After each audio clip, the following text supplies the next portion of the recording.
Today we're in the north side of Pittsburgh. This is where it all happens. This is where you'll be able to see a sports game, go to an art museum, catch a concert, or even take a 10-mile walk on the river trail. So today we'll be giving you a tour of everything north side, from the North Shore to the Central Northside, the Mexican War Streets, all to give you a great idea of the north side of Pittsburgh and if it's a place you could consider living or one you could cross off your list. And we're getting started right now. So that's one thing I really do like about Pittsburgh. It's a mix of nature, city, anything you would really want you have here. There's also many parks in the area and it truly is endless with amenities, especially here in the North Shore. So today we're going to show you guys all of the North Shore and we're actually going to take you inside a Pirates game as well. So stay tuned. So there are 179 different businesses in the North Shore and over 6,400 people employed. So if you are more like in the entertainment business and you're looking for a job, this might be an excellent place to not only work, but also live. It is actually the 8th densest neighborhood in Pittsburgh. So you're going to have properties that are literally back to back with your neighbor. But the positive of it is it does give you that city environment and it is very walkable. So if you're looking for like that dense city neighborhood, this is definitely one of those.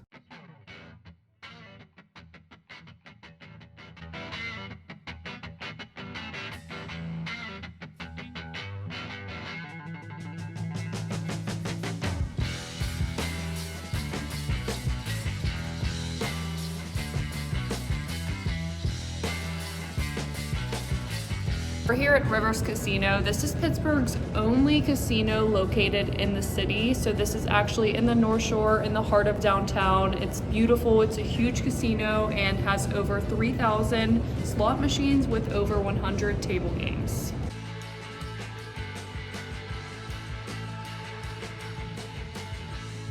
So there are so many different businesses here. It's going to be hard for me to remember to name them all. So I wrote them down. I'm going to read them to you so you guys kind of have a better understanding on what's actually in this neighborhood. I've got my paper and I'm ready. Not only like all of the sports games, of course, we talked about the concerts, the restaurants, the Children's Museum, National Aviary, Stage AE, Federal Gallery, Allegheny Commons East Park, which we have a lot of footage of, the Andy Warhol Museum, Carnegie Library of Pittsburgh, Jason Aldean's new bar, Carnegie Science Center. That place is pretty cool. I just went there like 2 weeks ago actually. So, and then of course you have the Rivers Casino and the Landing Hotel, Randyland, the Mattress Factory, coffee shops, different juice stores. I'm a big juice and coffee person. And you have wineries and lots of different restaurants, like you have Bar Louie, Burgatory, you have a cigar bar. It just goes on and on. Like I said, this is packed with businesses, good for if you're someone that just always likes to do something and you love sports games, you love entertainment. This is the heart of it all. But also, like I said, if you are looking for a job and to be employed, this isn't a bad place to look. Now, due to all these businesses, the people you typically see living in the north side is mainly going to be like younger people, younger couples, sometimes younger families, and then you do have retirees that have been here for a while. But it definitely appeals to the younger crowd, people looking for that city living, get out of your door and be able to go to a concert, be able to go to a bar and be in like the heart of it all.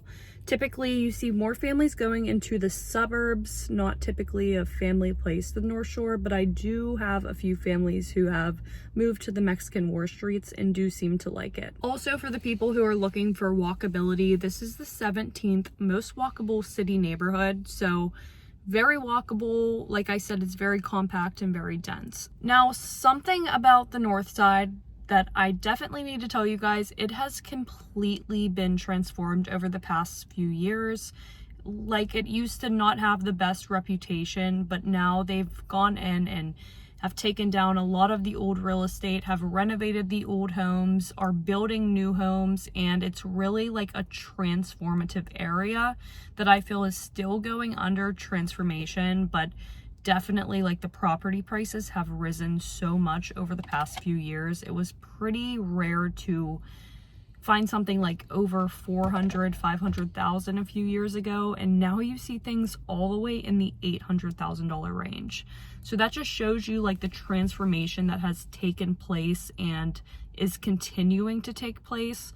The Mexican War Streets is now a very desirable place to live, and that wasn't always the case. And because of this transformation, this is an extremely popular spot for investors and developers. You're going to see a lot of people knocking down the old properties and building brand new properties with like rooftop decks that you have the whole view of the city, the most modern amenities, and the most beautiful finishes, all like right in the city, which new construction in the city is pretty rare unless you have that space in that room to knock down like dilapidated buildings and build brand new. So this is an area extremely hot for investors, builders, and people looking to make a return on their money. They know where to go and where to get in at the right time. Like, they're transforming the properties completely, and it's really a great thing because it's adding value to not only the property itself, but the whole entire street. And even though it has gone through significant transformation, there are still some things that might surprise you about the crime index. So I did check on the website, and it looks like the crime is still higher than the national average on a lot of different sectors. So if you're looking at like homicides, robberies, assaults, and like bad things, a lot of times it's double the national average. I'm not going to speak on the safety directly, but definitely going to give you the statistics. Definitely something to keep in mind. Now we're going to talk about my favorite part, which is the real estate. So the average price point is around $449,000. You're going to see property selling for around like the mid 400s, all the way up into the $700,000 range is like the standard. I would say is pretty typical. You're going to see properties below that and properties above that line, depending on like the updates, the condition, the bedrooms, all of the factors that are going to affect your price. Most of the properties here are going to be townhomes and row homes. So like I said, you're very close to your neighbor. You're not going to see many detached single family homes with garage space. It's street parking, first come, first serve a lot of the time. So that could be a con, it could be a pro, depending on like where you're coming from and what you're looking for. But street parking could be kind of tight in this area, and you will be right next to your neighbor because like the homes are literally connected. And the properties here do have the historic preservation, so like doing any updates, any modifications to the exterior is not allowed. You have to go through the historic preservation, like their community, which it's probably not going to be allowed. You're not going to want to make any alterations that affect the old historic charm and the old historic features of the exteriors. Now, not only is it very walkable, there's tons of parks. The park I love the most is the Allegheny Commons Park, which is the oldest public park in Pittsburgh. You have like the man-made lake, you have a nice bridge, tons of green space. It almost feels like Shenley and Frick. Very, very nice, great city amenity, and that honestly is a big draw whenever people are deciding between areas. A lot of my people are looking for like parks and green spaces, so seeing that right next to the War Streets and right next to all of the properties is a huge advantage. And not only that, but there's so many events that this area holds. Like, the community is so welcoming. Every single season you have different events. You have house tours where you could actually tour your neighbors' homes in the Mexican War Streets. You have your annual yard sale. You have the Halloween parade. And during the winter, there's obviously a lot of Christmas parties where you get to meet your neighbors. So all of these things give great opportunity to get involved in the community, meet your neighbors, and meet new people, especially when relocating from out of state. So there are about 1,200 properties located in the Central Northside, and the average square footage of them is around 1,800. The properties are definitely more of like the historic charm mixed with your modern luxury, and that's a mixture that I personally love. Having the old historic aesthetics, the tree-lined streets, the old architecture is just like beautiful. You're not finding that anymore. This is hard to find, and it's beautiful, and I love modern too, like, don't get me wrong. So I love that they have the modern luxury touch with the old historic touch. And downtown is such a short commute away, so this all gives like the perfect recipe for a very picturesque neighborhood that's perfect for younger people or whatever walk of life you're in, if that's what you're looking for. I would say each street does carry like its own unique charm, so street by street it is pretty different. And I would say the best part about this neighborhood is the amenities, like we said, like the Randyland National Aviary, tons of art museums. It's a very artistic and unique area.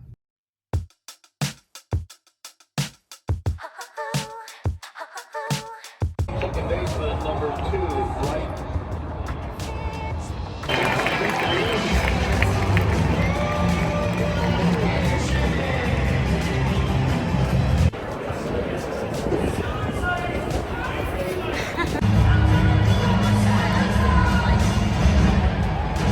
All right, fans, it's time for the great Pittsburgh.